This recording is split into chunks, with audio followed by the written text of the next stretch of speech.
kuna vitu ambavyo kijana anaweza kavipata kwa yeye tu kujitoa kufanya tofauti, kwa kuweza kutumia simu yake ya mkononi kutengeneza connections tofauti tofauti, create networks tofauti na sisi enzi hizo.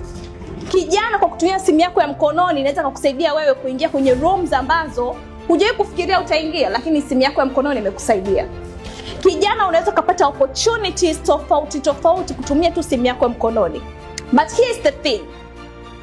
Who are you networking with? Who are you connecting with? Ndio tatizo linapoanzia.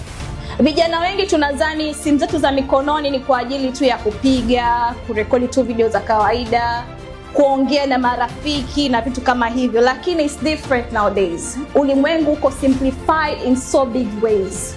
Unaweza kutumia simu yako ya mkononi kujitengenezea maisha yako ya baadaye. Mimi napendaga kusema simu yangu ya mkononi it's a passport ambayo inaweza kaniingiza kokote pale anytime. Nimeanza kuwa content creator kuanzia 2014 kwenda 2015. Ndio mara yangu ya kwanza kuchukua simu na kuanza kurekodi. Kipindi hicho nilianza kurekodi video za YouTube ambapo nilianza kuongea mahusiano. Napenda mahusiano, I love na vitu vingine kama hivyo. I create a very controversial topics, kwamba mshawahi kuona content zangu mtakuwa mnanielewa. Lakini nilianza 2015 kwa kuona kwamba kuna opportunities katika hii industry. And where we are going, digital world ni sehemu ambayo itakuwa inaingiza hela nyingi sana.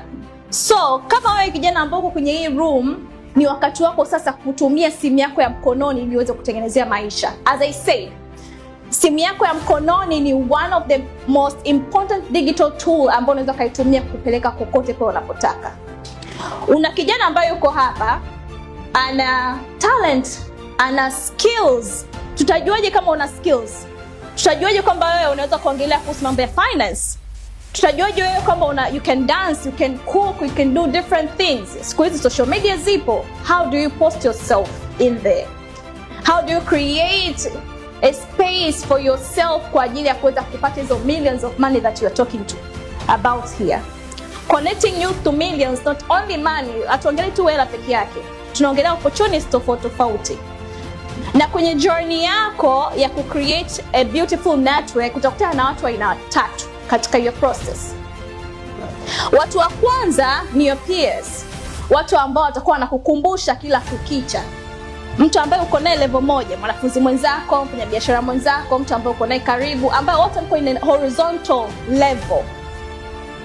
Huyo mtu atakuwa anakukumbusha kwamba Lilian, hapa inabidi to hustle. We need to fight. We have a future to build.